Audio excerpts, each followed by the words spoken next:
ఆంధ్రప్రదేశ్ రాష్ట్ర ప్రభుత్వం బీఈడీ ప్రవేశ కోసం ప్రతిష్టాత్మకంగా నిర్వహిస్తున్న ఏపీ ఎడ్సెట్ 2026 ప్రవేశ పరీక్ష నిర్వహణకు సంబంధించి అన్ని ఏర్పాట్లు పూర్తయ్యాయని ప్రాంతీయ సమన్వయకర్త ఆదికవి నన్నయ్య విశ్వవిద్యాలయం విద్యా కళాశాల ప్రిన్సిపాల్ డాక్టర్ కొండ్రు సుబ్బారావు తెలిపారు. ఈ ప్రవేశ పరీక్ష మే 8వ తేదీన తూర్పు మరియు పశ్చిమ గోదావరి జిల్లాలలోని మొత్తం 16 పరీక్షా కేంద్రాలలో సైన్స్ విద్యార్థులకు ఉదయం 9 గంటల నుండి 11 గంటల వరకు, ఆర్ట్స్ విద్యార్థులకు మధ్యాహ్నం 12:30 నుండి 2:30 నిర్వహించబడుతుంది. తూర్పు గోదావరి జిల్లాలోని 7 కేంద్రాలలో 2609 మంది, పశ్చిమ గోదావరి జిల్లాలోని 9 కేంద్రాలలో 2013 మంది అభ్యర్థులు పరీక్షకు హాజరు కానున్నారు. పరీక్షను ఎటువంటి ఇబ్బందులు లేకుండా నిష్పక్షపాతంగా మరియు పారదర్శకంగా నిర్వహించేందుకు సమగ్ర చర్యలు చేపట్టినట్లు సుబ్బారావు తెలిపారు. అకాల వర్షాలు, ఈదురుగాలుల దృష్ట్యా పాపికొండల యాత్రని అధికారులు నిలిపివేశారు. యాత్రను తాత్కాలికంగా నిలిపివేస్తున్నట్లు జలవనరుల శాఖ అధికారులు వెల్లడించారు. వాతావరణం అనుకూలించాక విహారయాత్ర వివరాలు ప్రకటిస్తామని అధికారులు వెల్లడించారు. ఈ వేసవిలో పాపికొండల యాత్ర నిలిచిపోవడంతో సుదూర ప్రాంతాల నుంచి వచ్చిన పర్యాటకులు నిరాశకు గురవుతున్నారు. గోదావరి తీరాన ఉన్న శ్రీ త్యాగరాజ నారాయణదాస సేవా సమితి అమృత మహోత్సవాలు నేటి సాయంత్రం నుంచి ఘనంగా ప్రారంభం కానున్నాయి. తొలి రోజున ప్రముఖుల సంస్మరణార్థం వారి వారసుల సహకారంతో విశాఖపట్నంకు చెందిన గురువిల్లి అప్పన్న బృందం నాదస్వరంతో ఉత్సవాలకు శ్రీకారం చుడతారు. అనంతరం స్థానిక కళాకారులు పంచరత్న కీర్తనలు ఆలపిస్తారు. పాత తుంగపాడులో రైతులకు రాజాగరం ఎమ్మెల్యే బత్తుల బలరామకృష్ణ కొత్త పట్టాదారు పాస్ పుస్తకాలు పంపిణీ చేశారు. ఈ సందర్భంగా ఆయన మాట్లాడుతూ రైతుల సంక్షేమమే ప్రభుత్వ ధ్యేయమని, భూ సమస్యల పరిష్కారానికి తాము ఎల్లప్పుడూ సిద్ధంగా ఉంటామని పేర్కొన్నారు. రెవెన్యూ రికార్డుల ప్రక్షాళన ద్వారా అర్హులైన ప్రతి రైతుకు పాస్ పుస్తకాలు అందేలా చర్యలు తీసుకుంటున్నామన్నారు. సాంకేతిక కారణాల వల్ల నిలిచిపోయిన సమస్యలను కూడా త్వరితగతిన పరిష్కరిస్తామన్నారు. ఇటీవల ప్రకటించిన 10వ తరగతి పరీక్షా ఫలితాల్లో ఉత్తమ ప్రతిభ కనపరిచిన 27 మంది ప్రభుత్వ పాఠశాలల విద్యార్థులను నిన్న సాయంత్రం తూర్పుగోదావరి కలెక్టరేట్లో collector Keerthi Chekuri, joint collector Y Meghaswaroop, Rajamahendravaram నగరపాలక సంస్థ commissioner Rahul Meena, assistant collector Kshitij Aditya Sharma ఇతర అధికారులు ఘనంగా సత్కరించి అభినందించారు. ఈ సందర్భంగా కలెక్టర్ విద్యార్థులతో ముచ్చటిస్తూ తన చిన్ననాటి అనుభవాలను పంచుకున్నారు.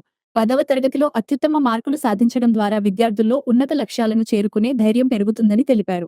కష్టపడే స్వభావం, పట్టుదల ఉంటే ఏదైనా సాధించవచ్చని స్పష్టం చేశారు. ప్రయత్నం చేయడం మాత్రమే మన చేతుల్లో ఉంటుందని, ఫలితాలపై ఆందోళన చెందకుండా నిరంతరం కృషి చేస్తే విజయాలు స్వయంగా వస్తాయని చెప్పారు. ఫలితాలు అనుకున్న విధంగా రాకపోయినా చదువును ఎప్పటికీ మానకూడదని సూచించారు. తల్లిదండ్రులు పిల్లల చదువుపై ప్రత్యేక శ్రద్ధ పెట్టాలని, ముఖ్యంగా ఆడపిల్లల విద్యకు ప్రాధాన్యత ఇచ్చి చిన్న వయసులో వివాహాలు చేయకుండా ఉన్నత విద్యకు ప్రోత్సహించాలని కోరారు. ఈ నెలాఖరులోగా పన్నులు చెల్లించిన గ్రామ పంచాయతీల్లోని పన్ను చెల్లింపుదారులకు ప్రభుత్వం 5% రాయితీ ప్రకటించిందని తూర్పుగోదావరి జిల్లా కలెక్టర్ కీర్తి చేకూరి తెలిపారు. జిల్లాలో ఇప్పటికే 3427 మంది ఆస్తి యజమానులు ముందస్తుగా పన్ను చెల్లించి 5% రాయితీని పొందినట్లు తెలిపారు. ఈ అవకాశాన్ని మిగిలిన పన్ను చెల్లింపుదారులు కూడా సద్వినియోగం చేసుకోవాలని విజ్ఞప్తి చేశారు. తమిళనాడు అసెంబ్లీ ఎన్నికల్లో ప్రభంజనం సృష్టించి అధికారాన్ని చేపట్టేందుకు కేవలం 10 సీట్ల వద్ద నిలిచిన టీవీకే అధినేత విజయ్కు కాంగ్రెస్ పార్టీ మద్దతు ప్రకటించింది. టీవీకే ప్రభుత్వ ఏర్పాటుకు మద్దతు ఇవ్వాలని కాంగ్రెస్ను విజయ్ స్వయంగా కోరారు. దీంతో టీవీకేకు మద్దతు ఇచ్చేందుకు తమిళనాడు కాంగ్రెస్ ఏకగ్రీవంగా నిర్ణయించింది. విజయ్ ఈ నెల 7న ముఖ్యమంత్రిగా ప్రమాణ స్వీకారం చేయనున్నట్లు తెలుస్తోంది. పార్టీ శాసనసభాపక్ష నేతగా మంగళవారం ఎన్నికైన విజయ్ గవర్నర్ను కలిసి ప్రభుత్వ ఏర్పాటుకు ఆహ్వానించాలని కోరనున్నారు. అసెంబ్లీలో బలం నిరూపించుకోవడానికి 2 వారాల సమయం కావాలని ఇప్పటికే ఈ మెయిల్ ద్వారా గవర్నర్ను కోరారు. ప్రస్తుతం టీవీకే ఎమ్మెల్యేలను విజయ్ మహాబలిపురంలోని శిబిరానికి తరలించారు.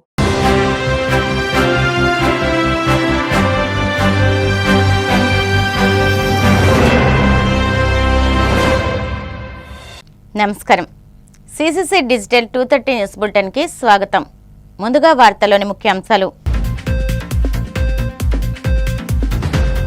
ఏపీ ఉత్పత్తులను గ్లోబల్ బ్రాండ్గా నిలపాలన్న ముఖ్యమంత్రి చంద్రబాబు. పారిశ్రామిక క్లస్టర్కు రోడ్డు, రైలు, పోర్టు కనెక్టివిటీ తప్పనిసరిని స్పష్టీకరణ.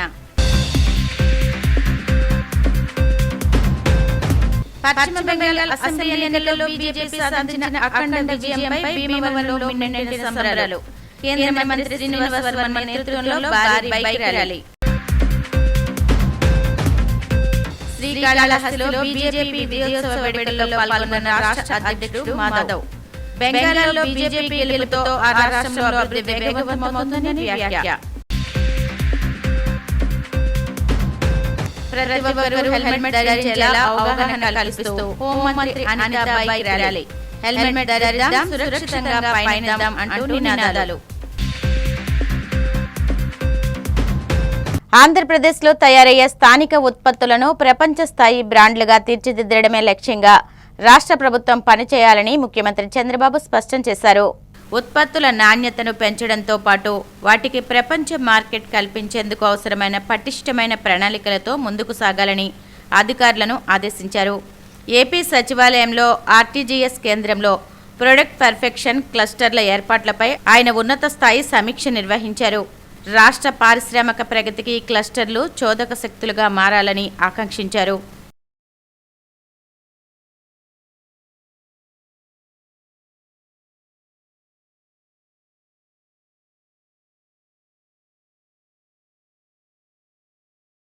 పశ్చిమ బెంగాల్ అసెంబ్లీ ఎన్నికల్లో భారతీయ జనతా పార్టీ సాధించిన అఖండ విజయంపై భీమవరంలో సంబరాలు మిన్నంటాయి. బెంగాల్లో బీజేపీ చారిత్రాత్మక విజయంతో పాటు అస్సాం, పుదుచ్చేరి రాష్ట్రాల్లో ఎన్డీఏ సుస్థిర పాలనకు ప్రజలు పట్టం కట్టడంపై కార్యకర్తల్లో నూతనోత్సాహం నెలకొంది. ఈ సందర్భంగా కేంద్ర ఉక్కు, భారీ పరిశ్రమల శాఖ సహాయ మంత్రి భూపతిరాజు శ్రీనివాస్ వర్మ నేతృత్వంలో మంగళవారం భారీ బైక్ ర్యాలీ నిర్వహించారు. ఈ ర్యాలీలో భీమవరం ఎమ్మెల్యే పులపర్తి రామాంజనేయులు, టీడీపీ జిల్లా అధ్యక్షులు, APIIC chairman Mantena Ramaraju, TDP రాష్ట్ర కార్యదర్శి Kolla Nageswararao, AMC vice chairman Ramesh Kumar, BJP జిల్లా అధ్యక్షురాలు శ్రీమతి అయినంపూడి శ్రీదేవితో పాటు ఎన్డీఏ కూటమికి చెందిన బీజేపీ, జనసేన, టీడీపీ నాయకులు, కార్యకర్తలు పెద్ద ఎత్తున పాల్గొన్నారు. బీజేపీ జిల్లా కార్యాలయం నుంచి ప్రారంభమైన ఈ బైక్ ర్యాలీ ఓవర్ బ్రిడ్జ్, ప్రకాశం చౌక్ మీదుగా జువ్వలపాలెం రోడ్డులోని అడ్డవంతెన వరకు ఉత్సాహంగా సాగింది. ప్రకాశం చౌక్ వద్ద కార్యకర్తలు టపాసులు కాల్చి మిఠాయిలు పంచి సంబరాలు జరుపుకున్నారు. ఈ సందర్భంగా కేంద్ర మంత్రి శ్రీనివాస్ వర్మ మాట్లాడుతూ పశ్చిమ బెంగాల్లో అరచక పాలనపై బీజేపీ చారిత్రాత్మక విజయం సాధించిందన్నారు. కేంద్ర పథకాలను దుర్వినియోగం చేస్తూ దేశ భద్రతకు ముప్పు కలిగించేలా వ్యవహరించిన వారికి బెంగాల్ ప్రజలు సరైన గుణపాఠం చెప్పారని పేర్కొన్నారు.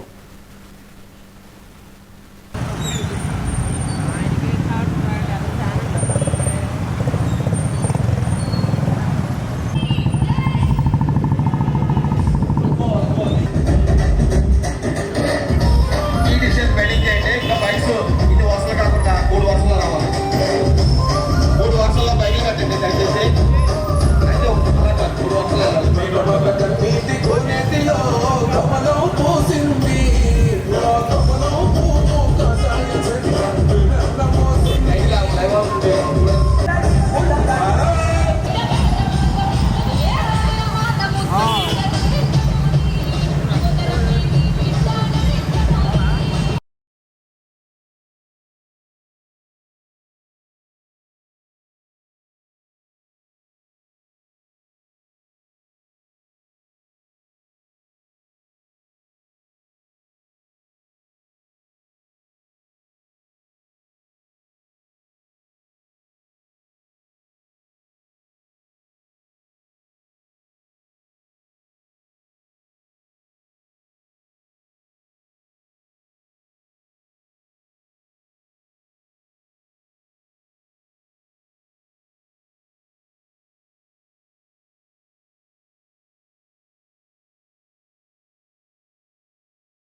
సందర్భం ఏంటి అంటే పశ్చిమ బెంగాల్లో ప్రజాస్వామ్యం గెలిచినందుకు అనేటువంటి విషయాన్ని సందర్భంగా గుర్తు చేస్తున్నాం.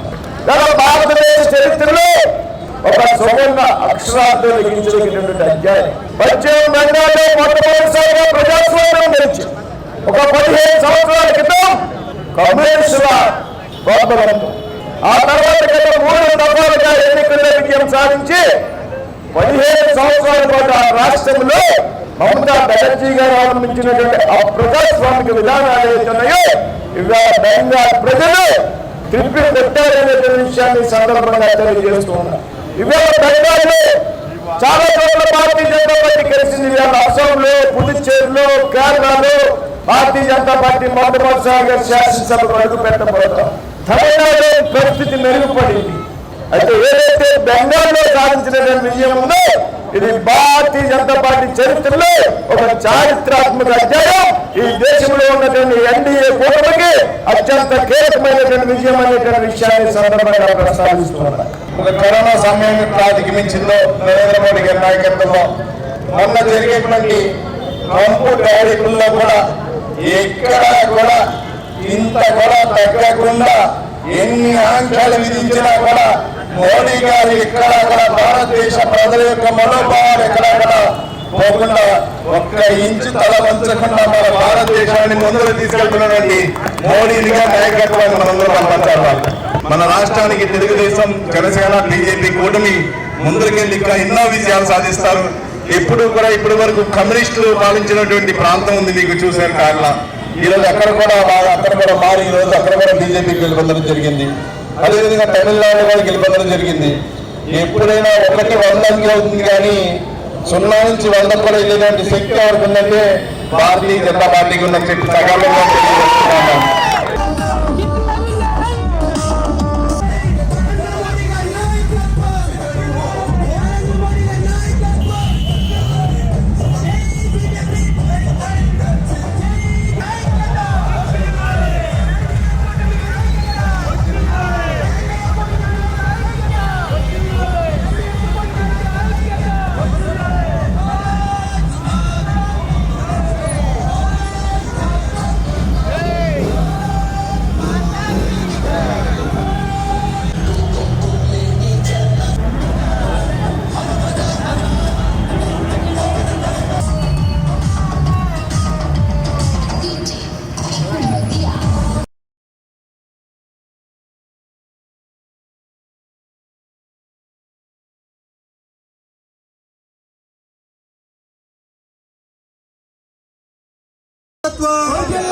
నరేంద్ర మోదీ గారి నాయకత్వం, చంద్రబాబు నాయుడు గారి నాయకత్వం,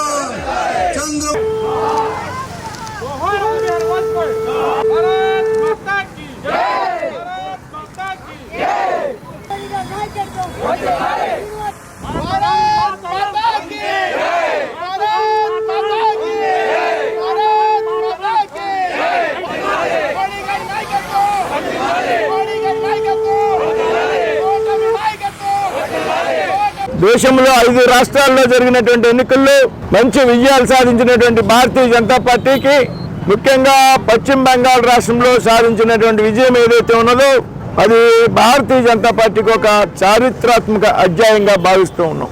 ఇవాళ సాధించినటువంటి విజయం ఒక అద్భుతమైనటువంటి విజయం. ఈ సందర్భంగా భీమవరంలో జరిగినటువంటి ర్యాలీ సందర్భంగా వాజ్పేయి గారి మా ప్రీతమ నాయకులు, కీర్తిశేషులు, భారతీయ జనసంఘ్ పార్టీ 1951లో తొలి పార్టీ అధ్యక్షులుగా పనిచేసినటువంటి వ్యక్తి, తొలి అధ్యక్షులు శ్యాంప్రసాద్ ముఖర్జీ.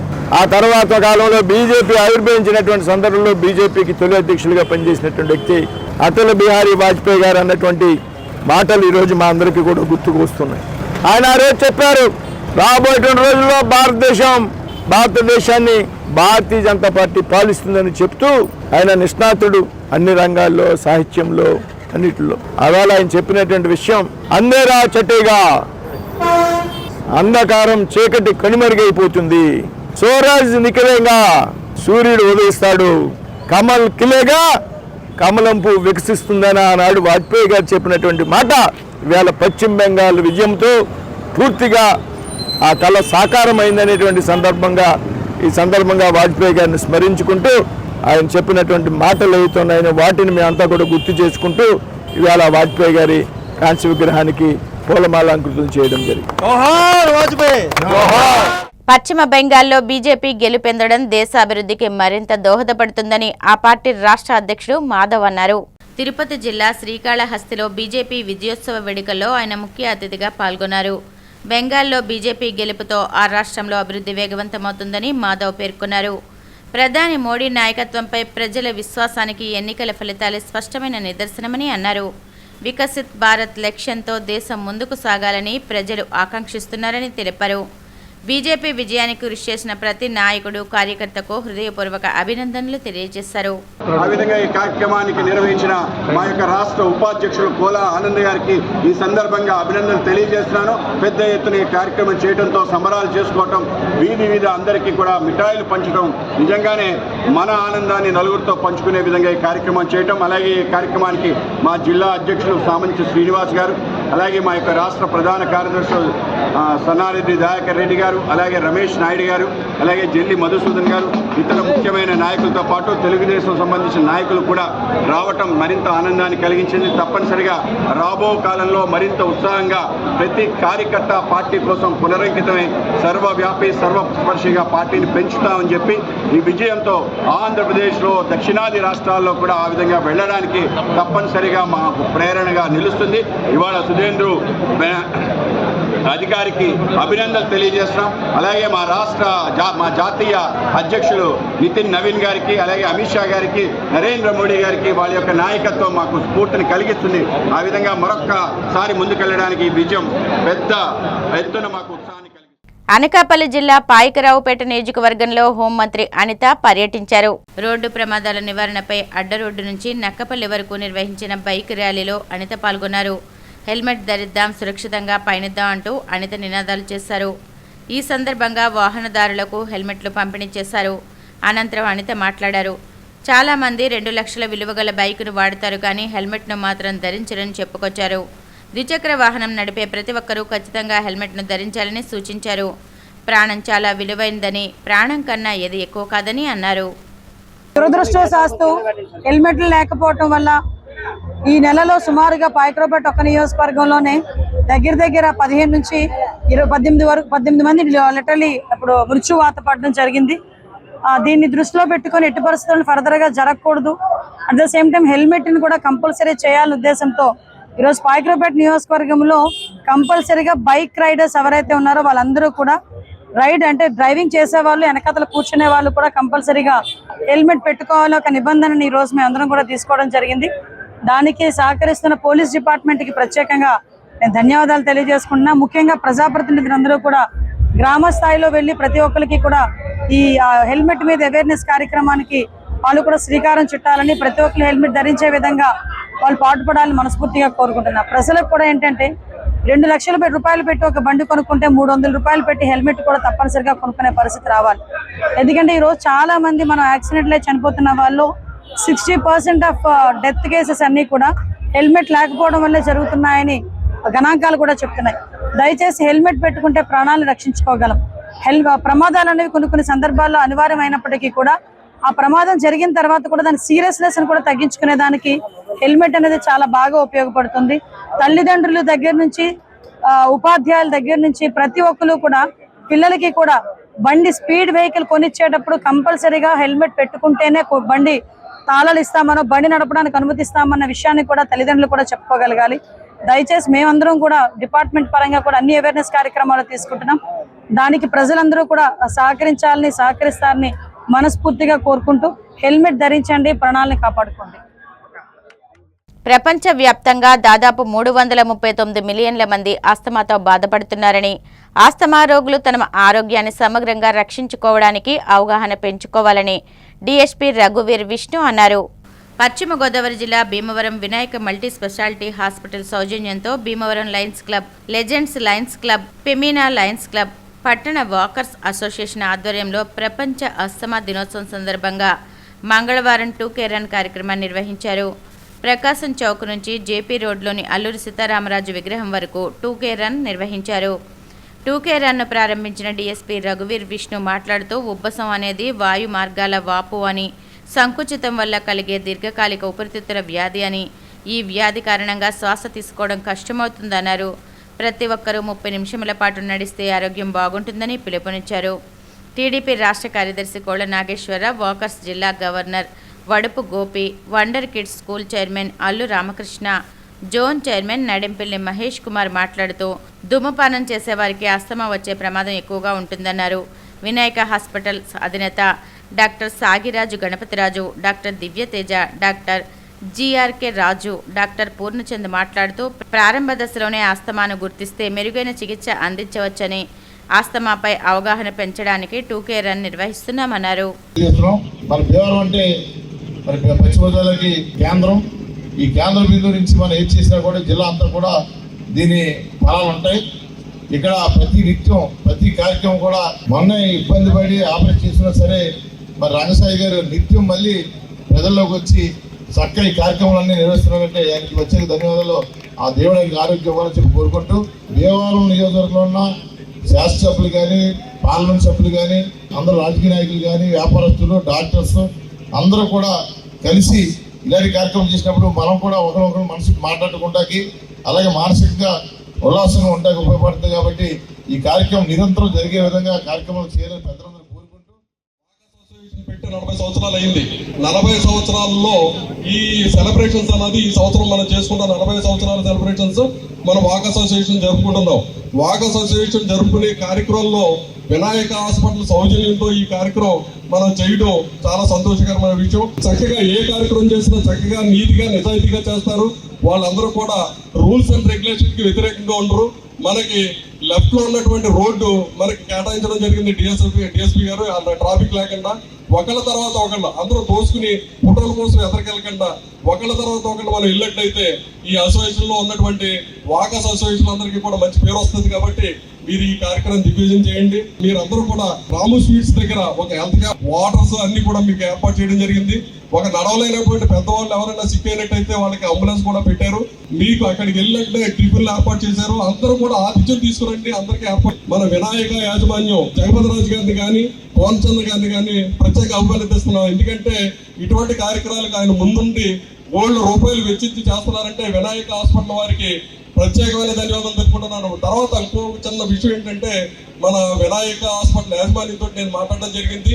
మన ఆల్ వాకర్స్ అసోసియేషన్ లో ఏ మెంబర్ అయినా సరే, ఏ వ్యక్తి అయినా సరే, మేము హాస్పిటలైజేషన్ అయితే వారికి ఏదన్నా ఇబ్బంది వచ్చినా, వారికి ఏదన్నా మనం సర్వీస్ చేయాలన్నా వారంతూ ఉండి వాళ్ళ 20%, 15 to 20% వాళ్ళు ప్రకటించినందుకు వారికి ప్రత్యేకమైన ధన్యవాదాలు తెలుపుకుంటున్నాను. ఎంతున్నా ఆరోగ్యం లేకపోతే ఏమీ లేనట్లు లెక్క. ఆరోగ్యం ఉంటే అన్నీ చక్కబడతాయని మనవి చేసుకుంటూ, ఆరోగ్యం కోసం మీరు తప్పకుండా ఈ వాకర్స్ ఈ కార్యక్రమం మీరు ఎక్సర్సైజ్ ఏ రకంగా చేసినా ఆరోగ్యాన్ని నిలుపుకోవాల్సిందిగా. ఇలాంటి కార్యక్రమాలు వాకర్స్ అసోసియేషన్ తరఫున కానీ, లయన్స్ క్లబ్ ద్వారా కానీ ఎప్పుడు నా సహకారం కావాలన్నా నేను ముందుంటాను. అలాగే వైద్యం పరంగా కానీ మన ఈ 2 సంస్థలకి యొక్క ఎటువంటి హెల్ప్ అవసరమైనా ముందుంటాను. సుమారు 1800 మంది అక్కడికి ఇచ్చేసి వారి ఆరోగ్యాలు పరీక్షించుకుని మందులు కూడా ఇవ్వడం జరిగింది. మరి అటువంటి సేవా సంస్థ హాస్పిటల్స్ లో ముందున్న సంస్థ వినాయక హాస్పిటల్ సంస్థ అని మనం చెప్పుకోవచ్చు. దయచేసి ఒకసారి వినాయక హాస్పిటల్ ఒకసారి క్లాప్స్ ఇవ్వాల్సిందిగా కోరుతున్నాం. వినాయక హాస్పిటల్స్ వారు ఒక అద్భుతమైన కార్యక్రమాన్ని, అందరికీ ఆరోగ్యం ఉండాలని చేసినటువంటి కార్యక్రమం ఎంతో స్ఫూర్తినిస్తుంది. మరి ముఖ్యంగా వీళ్ళంతా అడుగు కట్టుకుని ఈ కార్యక్రమానికి సంపూర్ణ సహకారం అందించడం జరిగింది. మరి ఇటువంటి కార్యక్రమాలు పరిమాణాలు ఎన్నో జరుగుతూ ఉంటాయి. దానిలో భాగంగా ఇవాళ అద్భుతమైన కార్యక్రమాన్ని పెట్టారని చెప్పేసి వారికి ప్రత్యేక ధన్యవాదాలు.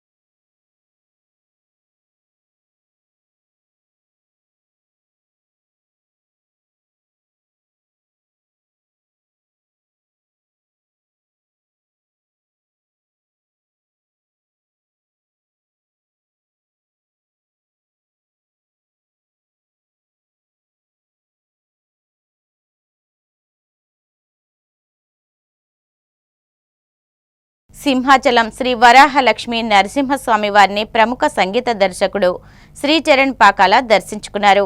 ఆలయానికి చేరుకున్న ఆయనకు అర్చకులు ఘనంగా స్వాగతం పలికారు. అనంతరం గర్భగుడిలో స్వామివారిని దర్శించుకుని ప్రత్యేక పూజలు నిర్వహించారు. దర్శనం ముగిసిన తర్వాత దేవస్థానం పండితులు యథాశీర్వచనం అందించి తీర్థ ప్రసాదాలు అందజేశారు.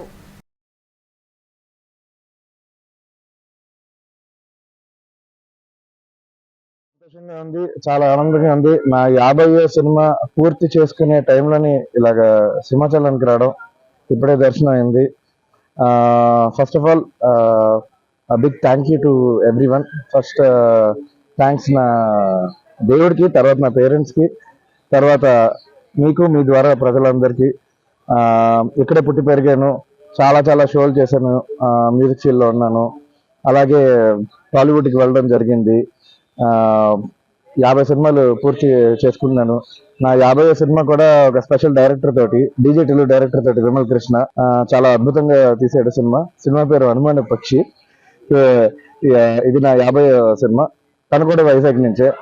చాలా మంది వైజాగ్ నుంచి రావడం అన్నది ఒక స్పెషల్. ఇది ఎవరు అనుకోలేదు యాక్చువల్గా ఇండస్ట్రీకి వస్తామని, బట్ కలిసి పనిచేయడం అన్నది, అది నా 50th ఫిల్మ్కి ఐఎమ్ వెరీ వెరీ హ్యాపీ.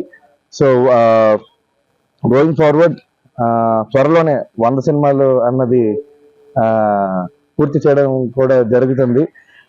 నాకు మెయిన్ థింగ్ ఏంటంటే, నన్ను ఎంకరేజ్ చేసిన నా ఫ్రెండ్స్, నా ఫ్యామిలీ, దాని తర్వాత నాకు బాగా లవ్ అండ్ సపోర్ట్ ఇచ్చిన ఆడియన్స్ అందరూ all over the world, thank you so much.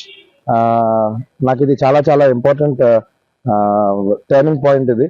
ఎందుకంటే ఒక సాంగ్ గురించి నేను ఇండస్ట్రీకి వచ్చాను, అలాగే చేస్తే 50 సినిమాలు అయింది. 15 సంవత్సరాలు ఉన్నాను ఇండస్ట్రీలోని. నా 50వ సినిమా హనుమాన్ పక్షి అన్నది 48 అన్నది కూడా ఇంకా రిలీజ్ అవ్వలేదు, 49 రిలీజ్ అయింది. అది గూఢచారి 2 కూడా నేనే చేశాను. నాకు మీడియా ముందు రాను, కానీ వచ్చినప్పుడు చాలా ఇంపార్టెంట్ విషయాలు మాట్లాడుకోవాలి. సినిమాలు క్షణం, గూఢచారి, ఎవరు, మేజర్, నాంది, గరుడవేగ, గుంటూరు టాకీస్, మొన్న వచ్చిన శంబాల, ఉగ్రం, చాలా చాలా డీజే టిల్లు, చాలా సినిమాలు చేశాను. చాలా కంపోజింగ్ అంతా వైజాగ్లోనే చేయడం జరిగింది. అందుకే అది ఇంకా స్పెషల్. నాకు తెలిసే లేపాను. మా ఇంట్లోనే చదువుకోపోతే పట్టుకుని తంతారు అనమాట. నాన్నగారు ఇక్కడ పోర్ట్ ట్రస్ట్ లో చేశారు, senior officer. MSc pure physics చేశారు. అమ్మగారు ఎంఏ సైకాలజీ ఫిలాసఫీ. అన్నయ్య కూడా యూనివర్సిటీ టాపర్, గీతంలో మెకానికల్ ఇంజనీరింగ్ చేశాడు. నాకెందుకు మరి చదువుకోవాలనిపించలేదు, కానీ ఇది కూడా ఒక చదువుగా భావించి చాలా సంవత్సరాలు కష్టపడి కృషి చేసి అనుకోలేదు. Destiny Vizag city of destiny అంటారు కదా, అలా డెస్టినీ పెట్టుకెళ్ళింది నన్ను అక్కడికి. అంటే చెప్పలేదండి, కానీ ఇళయరాజా గారు, అలాగే మణిశర్మ గారు, కోటి గారు, కీరవాణి గారు, వీళ్ళందరూ నా ఫేవరెట్, చాలా క్లోజ్ ఫ్రెండ్. అలాగే ఆడోశేష్ కూడా మంచి ఫ్రెండ్. వీళ్ళు నాకు నా ఫేవరెట్ హీరోస్. ఎందుకంటే మేము కలిసి పెరిగాం, లిటరల్ గా కలిసి హిట్లు ఇచ్చాము. గూఢచారి మళ్ళీ నచ్చిపోయే సినిమాల్లోనే హనుమాన్ పక్షి, గూఢచారి 2 కూడా ఉంటుంది. అదండి అన్నది ఎప్పుడూ అప్డేట్ అవుతున్నదండి. మనం కూడా అప్డేట్ అవ్వాలి. అండ్ చాలా కొత్త ప్రయత్నాలు చేస్తాం. అంటే ఉగ్రం అనే సినిమాకి 50 ఎంటీ సిలిండర్లు, రెంచులు, స్పాన్లు తెచ్చి కొట్టించాం పాటకి, ఆ హెవీనెస్, మెటల్ సౌండ్ రావడానికి. సో ఎప్పుడు ఎక్స్పెరిమెంట్ చేస్తూ ఉండాలి. అలాంటప్పుడు మనం అప్డేటెడ్ ఉన్నప్పుడు సినిమా చేస్తూనే ఉంటాం, మంచి సినిమాలు. వార్తలు ముగించే ముందు ముఖ్యాంశాలు మరొకసారి. ఏపీ ఉత్పత్తులను గ్లోబల్ బ్రాండ్గా నిలపాలన్న ముఖ్యమంత్రి చంద్రబాబు. పారిశ్రామిక క్లస్టర్కు రోడ్డు, రైలు, పోర్టు కనెక్టివిటీ తప్పనిసరి స్పష్టీకరణ.